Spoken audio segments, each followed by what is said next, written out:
నమస్తే, welcome to number one news. నేను రవీంద్ర. ఆంధ్రప్రదేశ్లో రాజకీయాలు చాలా కీలకమైనటువంటి పరిణామాలు చోటు చేసుకుంటున్నాయి. ముఖ్యంగా మనం చూస్తున్నాం, ఒకటి సోషల్ మీడియా వేదికగా రెచ్చిపోయినటువంటి సైకోలను పట్టుకునే పనిలో ఉంది కూటమి ప్రభుత్వం. మరోపక్క అప్పటి జగన్ సర్కారుకు 1750 కోట్ల రూపాయలు ముడుపులు ఇచ్చారు అదానీ అనే వ్యవహారం కూడా రాష్ట్ర వ్యాప్తంగా ఒక చర్చనీయాంశమైనటువంటి టాపిక్గా మారింది.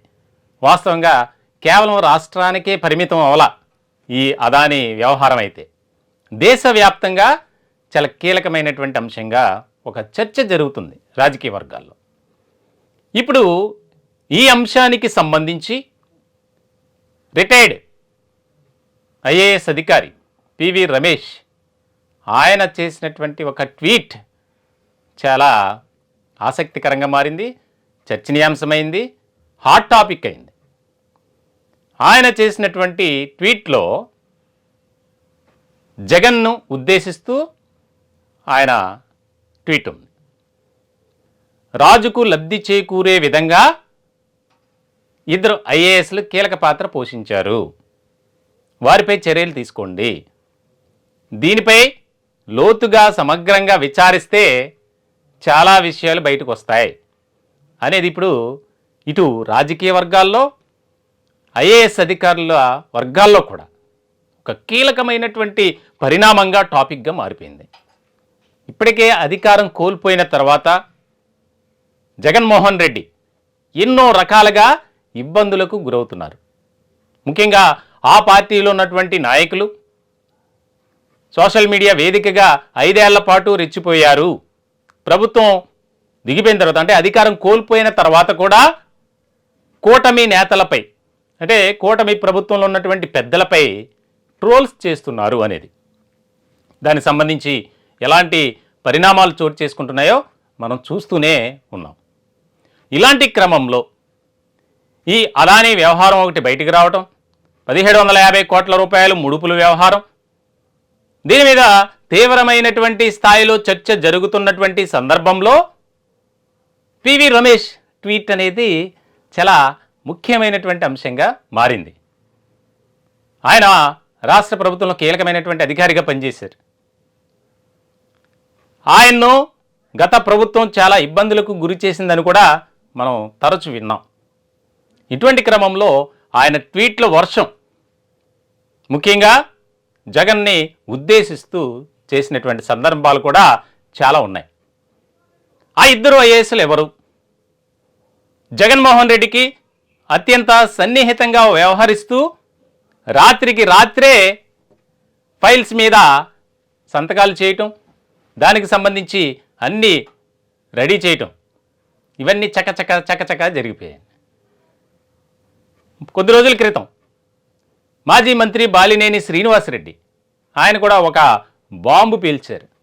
అర్ధరాత్రి 1 గంటకు నాకు కాల్ చేసి, సార్ మీ ఇంటి దగ్గర ఉన్నాం, ఒక ఫైల్ మీద అర్జెంటుగా సంతకం పెట్టాలి అని చెప్పి అప్పటి ఒక ఐఏఎస్ అధికారి ఆయన నివాసానికి వెళ్ళినట్లు, దానికి సంబంధించి ఆయన నిరాకరించినట్లు, తెల్లవారే మంత్రివర్గ సమావేశంలో ఆమోదింపచేసి ఆ ఫైల్ను క్లియర్ చేశారు అని ఆయనే స్వయంగా చెప్పారు.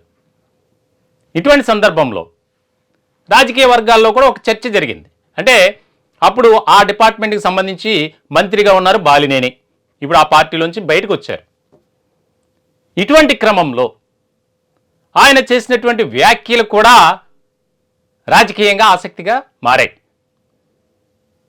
అంటే ఎవరి ప్రమేయం లేకుండా కేవలం ప్రభుత్వంలో ఉన్నటువంటి 3-4 మాత్రమే లబ్ధి చేకూరే విధంగా అదానీ గ్రూప్తో చేతులు కలిపారు.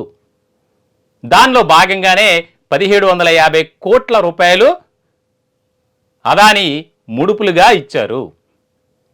దీనికి సంబంధించి ఒప్పందంలో భాగంగా అనేది కూడా సర్వత్రా చర్చనీయాంశమైంది. ఇటువంటి సందర్భంలో ఈ యొక్క వ్యవహారంలో తాజాగా మాజీ ఐఏఎస్ అధికారి పివి రమేష్ చేసినటువంటి ట్వీట్ను కూడా ఇప్పుడు చాలా కీలకంగా మారింది. ఏ క్షణం ఏం జరుగుతుంది, ఎలాంటి పరిణామాలు చోటు చేసుకుంటాయి అనేది కూడా చాలా కీలకమైనటువంటి పరిణామంగా ఇది మనం చూడాలి. ఆ ఇద్దరు ఐఏఎస్లు ఎవరు? వారి మెడకు కూడా ఉచ్చు బిగుస్తోంది. ఎందుకనంటే అనుకూలంగా వ్యవహరించారు, తమ రాజుకి లబ్ధి చేకూరే విధంగా ఆ ప్రవర్తించిన వ్యవహరించిన ఆ ఇద్దరు ఐఏఎస్లు ఎవరు, వారిపై ఎలాంటి చర్యలు ఉంటాయి అనేది కూడా చాలా ఆసక్తికరంగా మారింది. ఆ ఇద్దరు ఐఏఎస్లో ఒక ఆయన కేంద్ర సర్వీస్లో ఉన్నారట, ఒక ఆయన స్టేట్ సర్వీస్లో. మరి ఎటువంటి నిర్ణయం తీసుకుంటారు, ఎలాంటి చర్యలు తీసుకుంటారు, వారిని విచారిస్తారా లేదంటే వదిలేస్తారా? ఇదైతే చాలా కీలకమైనటువంటి కేసుగా మారింది. ఒక పక్కన సోషల్ మీడియాలో ఒక ప్రచారం జరుగుతుంది. ఇంతటి మోసం చేసినటువంటి అదానీ గ్రూపుపై మరి కేంద్ర ప్రభుత్వం చర్యలు తీసుకుంటుందా? అమెరికాలో నమోదైనటువంటి కేసు, కానీ ఆయన అమెరికాలో సంస్థలు నెలకొల్పి బిజినెస్ చేయాలంటే అక్కడ ఉన్నటువంటి చట్ట ప్రకారం ఆయనకు క్లీన్ చిట్ ఉండాలి.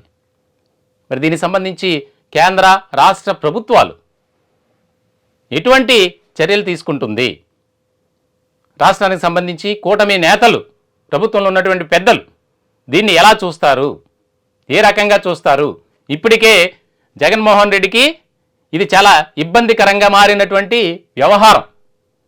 చూడాలి మరి ఇంకా ఈ యొక్క అదానీ గ్రూప్కి సంబంధించినటువంటి ముడుపుల వ్యవహారంలో ఎటువంటి పరిణామాలు చోటు చేసుకుంటాయనేది చాలా కీలకంగా మారింది.